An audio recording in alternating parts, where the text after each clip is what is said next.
When I first started working with the dying, I thought, maybe I'll hear somebody talk about seeing things we can't see, like deceased relatives, because that was something I had read about and heard about over the years that people who are dying see deceased relatives. It turns out my experience was, after working with thousands of people, that every single one of us who can communicate at end of life talk about seeing a deceased relative or some other spiritual, supernatural, paranormal vision that brings them comfort and peace. And I really believe it's designed to do that. And it when you are with people that do this, it's like they have one foot here and one foot in the spirit world.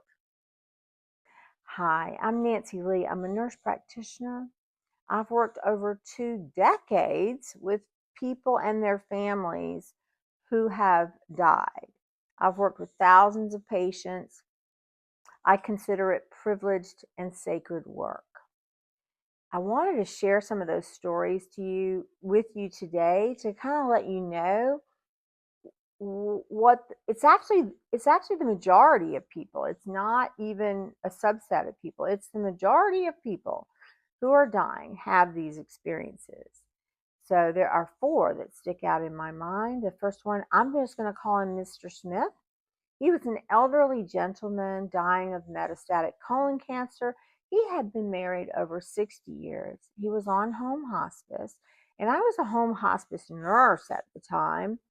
He was actively dying, and when someone was actively dying, I would visit daily to make sure the patient was comfortable, to make sure that the family knew what to expect and had everything that they needed. So I stopped by to see Mr. Smith, and he was comfortable and doing, fine. He was pretty much not interacting with his environment. He, again, was actively dying. I sat with his wife after I had checked on him, and she said, I have to tell you what he said to me this morning.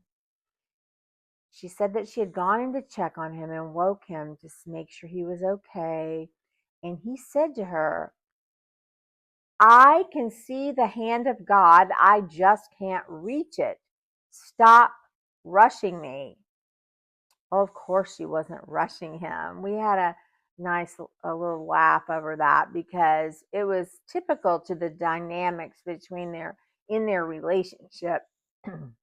Excuse me, but he was not being rushed in any way, and he died 2 days later. The next experience I wanted to share is about an elderly woman who was in the hospital. She was very sick. She had had lung disease for many, many years and was in the final stages of lung disease. I believe she had pneumonia and probably a host of other things going on. But the point is, she was moving towards end of life. Now, at this time in my career, my job, I worked in a big hospital, and my job was when a patient was referred to hospice as an inpatient in the hospital, because that happened often, it was my job to go and talk to the patient and family. And a lot of the times it was just the family because the patients were too sick to be involved in these conversations. So I would talk to families, and I would, first of all, make sure that they knew their loved one was at end of life. You would not believe how many people do not know their loved one is at end of life. So I went to meet this family of this elderly woman who was in a step down unit. That means she was in like a step down ICU. She was very sick. She was clearly moving towards end of life. So I sat with the daughters and asked them some questions. They, in fact, did know that she was nearing end of life, and they said, we have to tell you what she's been saying to us the last 2 days. They shared with me that for the last couple of days that they'd been visiting, they would see their mom, and she would say that their father, who had been deceased many years, was coming to visit their mother and saying, it's not quite time. When it's time, I will be back to get you. I told them that this, in fact, was a very real phenomena at end of life, and it was very common in people as they moved towards the hours and closer to the hours and days towards end of life. In other words, when they were getting within hours or days of their death, they would have this experience of seeing a deceased loved one. And it often, I believe, brought reassurance to the patient. Um, and as a sidebar, I had gone in to evaluate the patient myself, and spoke to her and tried to get her to tell me about her husband coming in the car, and she would not share that information. It was just for her family. In any event, I finished my meeting with the daughters, explained to them I thought their mother needed inpatient hospice because she had a high symptom burden. She displayed evidence of distress that I felt like was going to need medical care around the clock to keep her comfortable. So they wanted a night to sleep on it. I came back the following day, and they had decided that yes, in fact, inpatient hospice unit was the way to go for her last hours or days, however long she had. And they said, we have to tell you what she said to us today.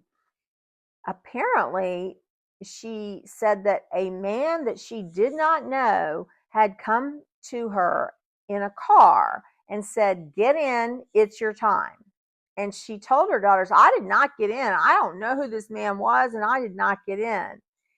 And the daughter said, Mom, don't get in the car. Wait for Dad. In any event, we transferred her to an inpatient hospice, and she died 2 days later.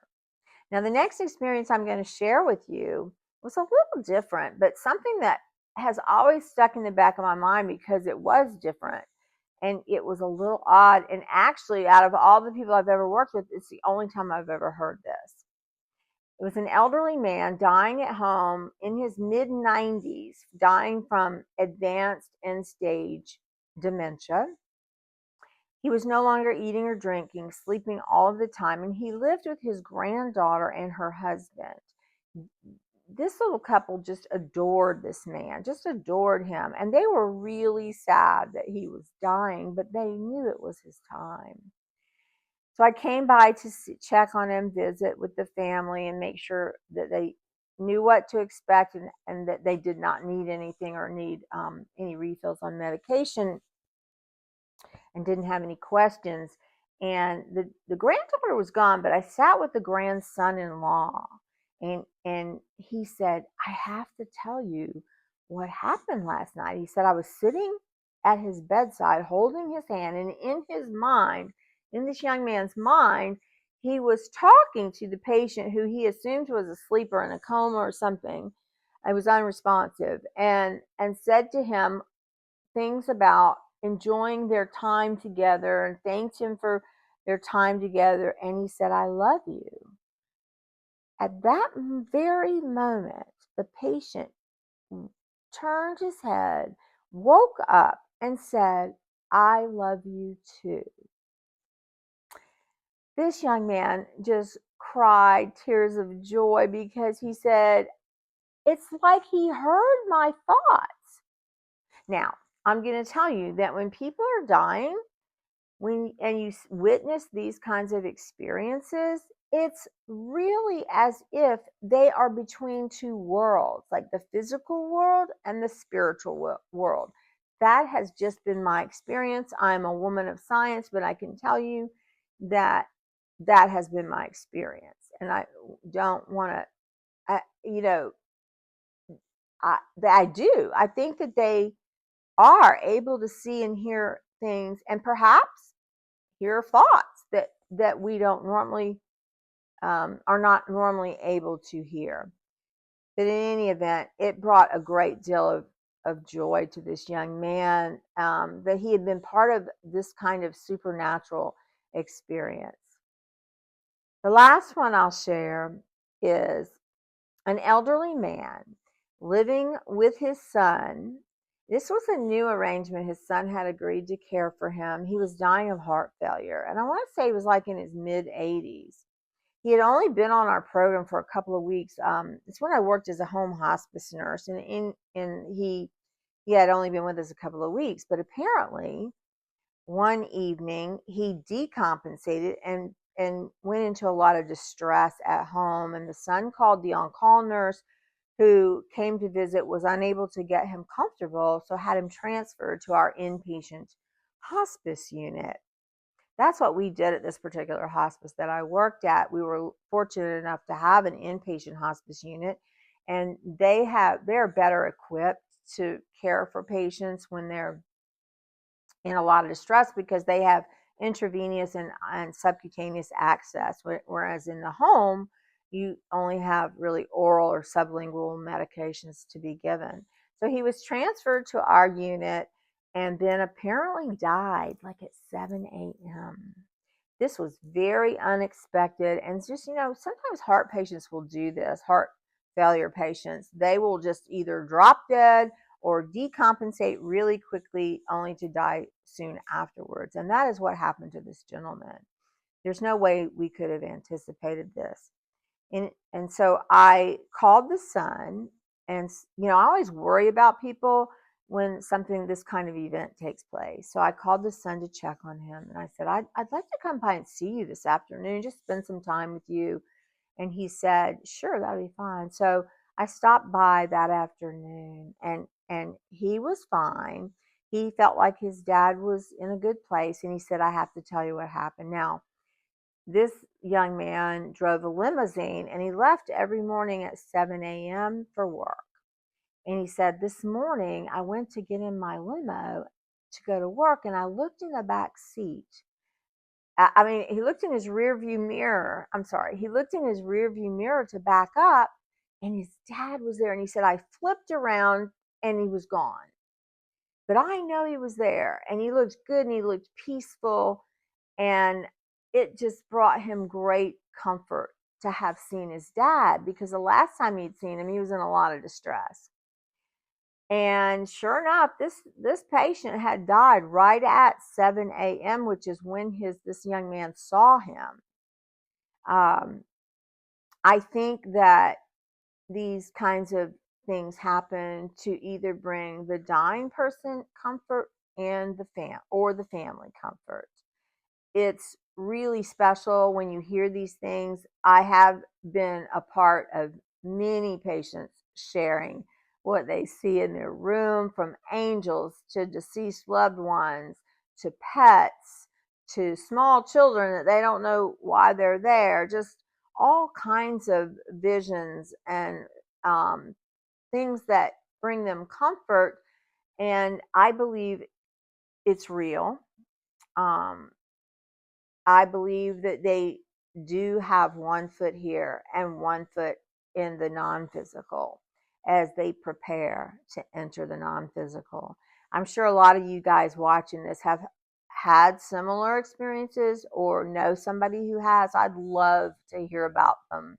If you would like to drop them in the comment, that'd be great. Awesome. Share those. If you have any questions about things I've witnessed or experienced, I'm happy to answer those as well.